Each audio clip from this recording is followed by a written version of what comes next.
मैं सब लोगों का स्वागत करती हूँ श्री राम IAS चैनल पर। मेरा नाम मीना गोस्वामी। आप सब कैसे हैं? मैं आशा करती हूँ आप सब बहुत अच्छे होंगे। आप सबको राधे राधे, जय श्री कृष्णा। आज से हम लोग स्टार्ट कर रहे हैं practice set UP TET exam के लिए। ठीक है, तो आप लोग अच्छे से अपना यूपी टेट एग्जाम के लिए प्रैक्टिस सेट करिए और अपना एग्जाम अच्छे तरीके से क्वालिफाई करिए। 23 जनवरी को होने वाला है। ठीक है, तो हम लोग जो रचनाएं वो ट्रिक के साथ बना रहे हैं, जिससे आप लोगों को ये रचनाएं याद करने में कोई प्रॉब्लम ना हो, कोई दिक्कत हो। आप अच्छे तरीके से अपनी रचनाएं याद कर सकते हो, अपना एग्जाम क्वालिफाई कर सकते हैं। चलिए आप हम लोग करते हैं प्रैक्टिस सेट। आदर्श हिंदी शिक्षक के लिए आवश्यक है। अब देखिए, जो भी आदर्श शिक्षक होते हैं उनके लिए क्या क्या मतलब आवश्यक होता है। व्याकरण का ज्ञान होना, या हिंदी साहित्य का ज्ञान होना, या शुद्ध उच्चारण कराना, या उपरोक्त सभी। तो आप लोग बताइए इसमें इसमें कौन सा ऑप्शन सही है। मैं आपको 2 सेकंड दे रही हूँ। तो अगर शायद इसमें जो ऑप्शन सही है वो आपका डी ऑप्शन सही है। जैसे आदर्श हिंदी शिक्षक के लिए आवश्यक है व्याकरण का ज्ञान होना, हिंदी साहित्य का ज्ञान होना, शुद्ध उच्चारण कराना। ठीक है, तो ये सब आदर्श हिंदी शिक्षक के अंदर होने चाहिए। अब यहाँ पास हम लोग आ रहे हैं दूसरे क्वेश्चन पर आ रहे हैं। अब यहाँ पर दिया हुआ है कि हिंदी वो निम्नलिखित में से दंतोत्व वर्ण है। अब बताइए इसमें इसमें कौन सा ऑप्शन आपका सही है। अगर सर में यहाँ पास कौन सा ऑप्शन सही है, तो यहाँ पर जो ऑप्शन सही है आपका सी। क्यों? क्योंकि देखिए, अगर शायद आप जिस वर्ण का उच्चारण करते हो, ता ता का जब आप उच्चारण करते हो तो आपकी जीवा जो होती है वो दांतों से क्या होती है, स्पर्श होती है। ठीक है, जैसे ता वर्ग का आपका पूरा हो गया। ये कहाँ से हम लोग करते हैं, ये दंत से होता है। ये कहाँ से होता है, दंत से होता है। अगर यहीं पास अगर हम देखिए, अब कंठ से, अब यहाँ पास मैं पूरा आपको बता ही दूँ। जो कंठ जो भी होता है कंठ से, तो कंठ से का वर्ग का जो भी का खा गा, और आपका ये आ और आ। तो आप लोग प्लीज़ गेस, आप लोग पेन कॉपी लेके बैठिएगा और एक एक चीज़ को आप लोग नोट डाउन करते चलिएगा, जिससे आपके आने वाली एग्जाम आप अच्छे तरीके से क्वालिफाई कर सकें। फिर यहाँ पास अगर बात की चा वर्ग में कौन कौन से होते हैं, देखिए चा वर्ग जो होता है आपका वो तालु से होता है। वो तालु से उच्चारण करते हैं, किससे होती है, तालु से। ठीक है, और इसमें जो इसमें जो स्वर होते हैं वो ई का भी हम लोग उच्चारण कहाँ से करते हैं, ई का उच्चारण तालु से करते हैं। अब यहाँ पास आपका आता है टा वर्ग आता है। कौन सा वर्ग आता है गाइस, टा वर्ग आता है। तो ये मूर्धा से होता है। ये किससे होता है, मूर्धा से होता है। जैसे टा जो आपकी जीवा होती है वो जाके ऊपर जाके स्पर्श होती है। ठीक है, तो मूर्धा से होती है। और इसमें री भी आपका क्या, वो कहाँ से आप उच्चारण करते हो, मूर्धा से होता है। ठीक है, अब यहाँ पास आता है आपका दंत हो गया। तो दंत अभी मैं बता ही दी हूँ। दंत का जो उच्चारण स्थान क्या होता है, ता से तावर का होता है। कौन सा होता है, तावर का होता है। फिर देखिए पा की अगर बात किया जाए, यहाँ पास जो आपका ओष्ठ का उच्चारण स्थान क्या होता है, जो ओष्ठ होता है तो वो पावर का होता है। कौन सा होता है, पावर्ग। और आपका क्या होता है, ऊ होता है। क्या होता है, ऊ और ऊ होता है। ठीक है, तो यहाँ पास ये आपका कहाँ से होता है, ये आपका ओंठ से होता है। ओंठ से होता है। अच्छा कहाँ से होता है आपका, तालू से होता है। कहाँ से होता है, तालू से होता है। और टा वर्ग किस में से होते हैं, ये जो आपका टा दिया हुआ वो किस में से होता है, आपका ये मूर्धा होता है। तो आप लोग इसे नोट डाउन करते चलिएगा। अब हम लोग आते हैं तीसरे क्वेश्चन में आते हैं। निम्नलिखित में से तत्सम शब्द है। तो आप बताइए, मैं आपको 2 सेकंड दे रही हूँ। तो आप बताइए इसमें कौन सा ऑप्शन सही है आपका।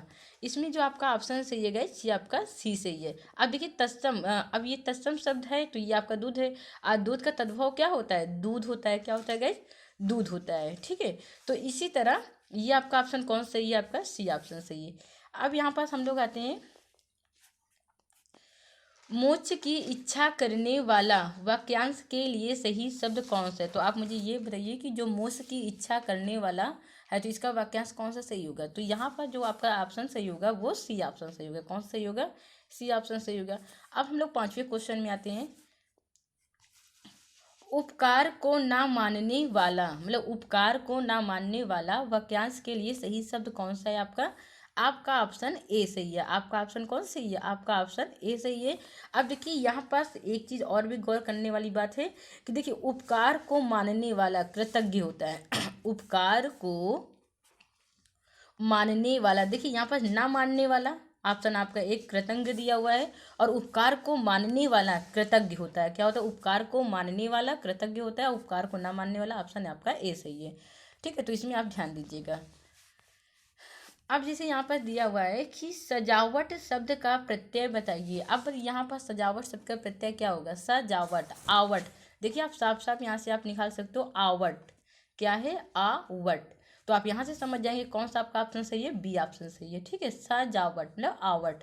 ठीक है, जो जो जो मतलब जो प्रत्यय जो शब्द के बाद में लगते हैं, ठीक है, जो शब्द के बाद में लगते हैं उसे हम क्या कहते हैं, प्रत्यय कहते हैं। और उपसर्ग किसे कहते हैं, जो शब्द के पहले लगते हैं उसे हम उपसर्ग कहते हैं। अब यहाँ पास दिया हुआ है 7वें क्वेश्चन में आते हैं, वर्तनी के अनुसार शुद्ध शब्द का चयन कीजिए। वर्तनी के अनुसार शुद्ध शब्द का चयन कीजिए। अब बताइए इसमें सही शब्द कौन सा है, और मैं आपको 2 सेकंड का समय दे रही हूँ, तो आप लोग प्लीज़ पेन कॉपी लेके बैठिए और अच्छे तरीके से अपना प्रैक्टिस सेट करना स्टार्ट करिए। अब कितने आपके क्वेश्चन सही हुए आप मेरे कमेंट बॉक्स में जरूर लिखिएगा। तो इसमें ऑप्शन कौन सा आपका सही है, इसमें आपका ऑप्शन सही है बी। देखिए बहुत से सारे लोग बच्चे ऐसे पूज्य या देखिए क्या होता है, पूजनी, हम लोग क्या बोलते हैं, पूजनी, ठीक है, ये आपका ये शुद्ध वाक्य, ये आपका क्या है, शुद्ध शब्द है, ठीक है। ये आपका रॉन्ग है, पूज्यनी नहीं होता है ना, पूजनी होता है। आपका सही कौन सा, ये वाला सही है, ठीक है। तो हम लोग आते हैं अपने 8वें क्वेश्चन में। अब देखिए यहाँ पास आपका 8वां क्वेश्चन है, चौराहा कौन सा समास है। अगर चौराहा में कौन सा समास है, बहुव्रीहि समास है, द्वंद्व समास है, द्विगु समास है, या तत्पुरुष समास है। तो आप लोगों के दिमाग में सबसे पहले देखिए, अगर मैं थोड़ा सा डिफाइन कर दूं, यहाँ पर समास किसे कहते हैं, जब दो या दो से अधिक शब्द मिलकर जब एक नए शब्द का क्या करते हैं, निर्माण करते हैं। जब दो या दो से अधिक शब्द मिलकर जब एक नए शब्द का निर्माण करते हैं तो उससे हम क्या कहते हैं, समास कहते हैं, ठीक है। अब देखिए अगर शायद समास की अगर बात की जाए, समास के कितने होते हैं, तो प्रधानता के आधार पर तो 4 ही होते हैं, ठीक है। तो एक आपका होता है अव्ययी समाज होता है, एक आपका अव्ययी समाज होता है, दूसरा आपका द्वंद्व समाज होता है, ठीक है। द्वंद्व समाज के बाद आपका बहुव्रीहि समाज आता है, आपका कौन सा समाज आता है, बहुव्रीहि समाज आता है, और आपका एक तत्पुरुष समाज आता है। कौन सा समाज आता है, तत्पुरुष समाज। अब तत्पुरुष समाज के अंदर 2 समास और होते हैं, एक आपका द्विगु समाज होता है और एक आपका कर्मधारय समाज होता है। अगर शायद मैं अव्ययी की मैं बात करूं, तो यहाँ पास पूर्व पद क्या होते हैं, प्रधान होते हैं। और इसको पहचानने की ट्रिक भी मैंने आपको बताई थी कि अगर कहीं भी बहुव्रीहि समाज को आप कैसे पहचानोगे, या तो उसके पहले कोई भी शब्द के पहले उपसर्ग आ जाता है, क्या आ जाता है, उपसर्ग आ जाएगा, या तो फिर अविकारी शब्द आ जाएंगे। जैसे मैं बात करूँ अनजाने, अनजाने, तो अनजाने ये जो अन दिया हुआ है ये क्या है आपका, ये आपका दिया हुआ है, ये आपका उपसर्ग है, ठीक है। अन क्या है, उपसर्ग है। तो आप ऐसे भी पहचान सकते हो बहुव्रीहि समाज को। अगर मैं द्वंद्व समाज की बात करूं तो इसमें दोनों पद क्या होते हैं, प्रधान होते हैं, ठीक है। द्वंद्व समाज में क्या होता है, दोनों पद क्या होते हैं, प्रधान होते हैं। जैसे माता और पिता, दाल और रोटी, ठीक है। तो इसमें मतलब क्या होता है, आप इसको जो पहचानोगे द्वंद्व समाज को, तो यहाँ पास या तो आप विलोम शब्द से पहचान जाओगे कि द्वंद्व समाज है, ठीक है, और या तो पूरक होगा, एक जैसे दाल रोटी, मतलब दाल के साथ हमें रोटी जरूरी है, तो ये क्या है, एक दूसरे के पूरक है। माता और पिता ये भी एक दूसरे क्या है, ये विलोम शब्द भी है और एक दूसरे के पूरक भी है। जैसे शंकर पार्वती, ठीक है। तो आप ऐसे भी द्वंद्व समाज को पहचान सकते हैं। तो अब यहाँ पास आपका आ रहा है बहुव्रीहि समाज आता है, तो बहुव्रीहि समाज में क्या होता है कि इसमें दोनों पद प्रधान होते हैं, इसमें दोनों पद प्रधान ना होकर कोई तीसरा पद प्रधान होता है, ठीक है। जैसे यहाँ पास अगर मैं बात करूँ पंचा आनन की मैं बात करूँ, तो पंचानन किसे कहते हैं कि जिसके मतलब 5 मुख होते हैं, अर्थात कौन है वो, ब्रह्मा जी हैं आपके, ठीक है। और तत्पुरुष समाज की मैं अगर बात करूँ तो इसमें उत्तर पद प्रधान होता है, ठीक है, इसमें उत्तर पद प्रधान और पूर्व पद, देखिए इसमें जो उत्तर पद होता है इसमें पूर्व पद के बाद कोई भी कारक चिन्ह आता है, जैसे आप बीती, ठीक है, तो आप पर बीती। अब इसमें एक आपका द्विगु समाज होता है और एक आपका होता है कर्मधारय समाज होता है। अब जो आपका द्विगु समाज होता है, ये वाला जो समाज होता है ये संख्यावाची, इसमें जो पूर्व पद में संख्यावाची होता है, तो आप वहां से पहचान सकते हो। जैसे चौराहा, मतलब 4 वाला वो क्या होता है, चौराहा, ठीक। तो ये जो 4 दिया हुआ तो इसमें कौन सा समाज होगा, द्विगु समाज होगा। अब हम लोग आते हैं, देखिए लड़का पेड़ से गिरा, उपरोक्त वाक्य का कारक बताइए। लड़का पेड़ से गिरा, तो आपके दिमाग में आना चाहिए, देखिए लड़का पेड़ से गिरा, तो इस लड़का पेड़ से अलग हो रहा, अलगाव हो रहा कि नहीं हो रहा, तो इसमें मतलब कौन सा कारक चिन्ह होगा, अपादान होगा, ठीक है। जो अगर देखिए लड़का पेड़ से गिरा, मतलब लड़का पेड़ से अलग हुआ, है ना, तो इसमें मतलब कौन सा है, अपादान कारक चिन्ह है। अब हम लोग आते हैं अपने 10वें क्वेश्चन पर आते हैं। पुत्री का पर्यायवाची शब्द नहीं है, तो आप मुझे ये चीज बताइए, पुत्री की पर्यायवाची शब्द कौन सा नहीं है, कौन सा इसमें ऑप्शन गलत है।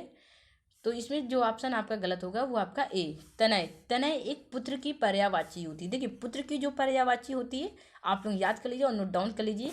पुत्र की पर्यायवाची होती है तनय, सुत होती है, और तनुज होती है। तनुज क्या होती है, तनुज होती है, और एक होती है आत्मज, ठीक है, ये पुत्र की पर्यायवाची होती है। अब पुत्र की पर्यायवाची आत्मजा, सुता और दुहिता, तो ये मतलब ये पुत्री की पर्यायवाची होती है। ये किसकी पर्यायवाची होती है? पुत्री की होती है। और तनय आपकी किसकी होती है? पुत्र की होती है। ठीक है, तो आप लोग इसे नोट डाउन कर लीजिएगा। अब देखिए यहाँ पास दिया हुआ है कि निर्गुण का संधि विच्छेद होगा, तो आप मुझे ये बताइए यहाँ पास कि यहाँ पास कौन सा ऑप्शन आपका सही है। तो यहाँ पर जो भी अगर आपका ऑप्शन सही है, यहाँ पर ऑप्शन सी सही है। यहाँ पास ऑप्शन कौन सा सही है आपका? सी सही है। अब हम लोग आते हैं 12वें क्वेश्चन पर। धन का पर्यायवाची शब्द नहीं है, तो आप मुझे ये बताइए यहाँ पर धन का पर्यायवाची शब्द कौन सा नहीं है। अब अगर शायद यहाँ पास अगर बात की जाए, देखिए यहाँ पर द्रव्य व संपदा और दौलत, ये सब क्या है आपकी? ये धन की पर्यायवाची शब्द है। जो आपका द्रव है, द्रव एक तरल पदार्थ है।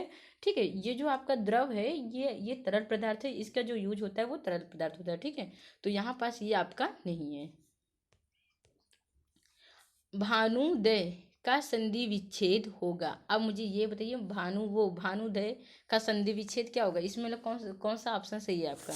तो यहाँ पास जो भी आपका ऑप्शन सही है, ए ऑप्शन सही है। अब देखिए अगर इसकी ये कौन सी है? ये आपका दीर्घ संधि है। अब दीर्घ संधि किसके अंतर्गत आते हैं? स्वर संधि के अंतर्गत आते हैं। ठीक है, अब स्वर संधि के कितने मतलब वो होते हैं, कितने मतलब प्रकार होते हैं? तो स्वर संधि के एक आपका दीर्घ होता है और एक आपका गुण होता है। गुण के बाद फिर आपकी वृद्धि आती है, फिर यड़ आती है, फिर आयादी आती है। ठीक है, तो 5 होती हैं आपकी स्वर संधियाँ। अब हम लोग आते हैं अपने 14 क्वेश्चन पर आते हैं। घुड़सवार शब्द निम्न में से क्या है? मतलब घुड़सवार में इसमें कौन सा ऑप्शन आपका सही है? बताइए जल्दी से हमें। तो यहाँ पर जो आपका ये ऑप्शन सही है, जो यौगिक शब्द सही है।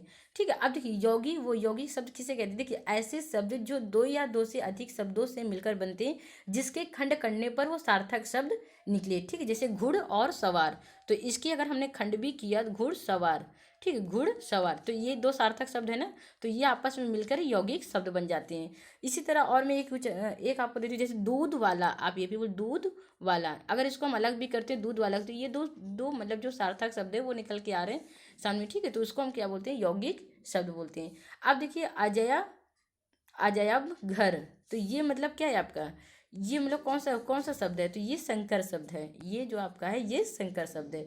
अब देखिए संकर शब्द की डिफिनेशन क्या होती है कि जब 2 भिन्न भाषाओं जब आपस में मिलते हैं, ठीक है, तो उसे हम क्या कहते हैं? संकर शब्द कहते हैं। और ये जो आपका दिया हुआ है गाइज, अब ये कौन सा वो है अजायब, कौन सा है वो? ये आपका आरबी शब्द है। ये जो आपका है ये आरबी भाषा है। ये कौन सा है? आरबी भाषा है। ठीक है, आरबी भाषा है। तो प्लीज़ गाइस, अगर आपको ये वीडियो अच्छी लगी हो तो प्लीज़ आप इसे शेयर करिएगा, सब्सक्राइब करना मत भूलिएगा, उसके बाद बेल आइकन की बटन आप उसे प्रेस कर दीजिए, जिससे आने वाली नोटिफिकेशन आप तक जा सके। ओके, धन्यवाद।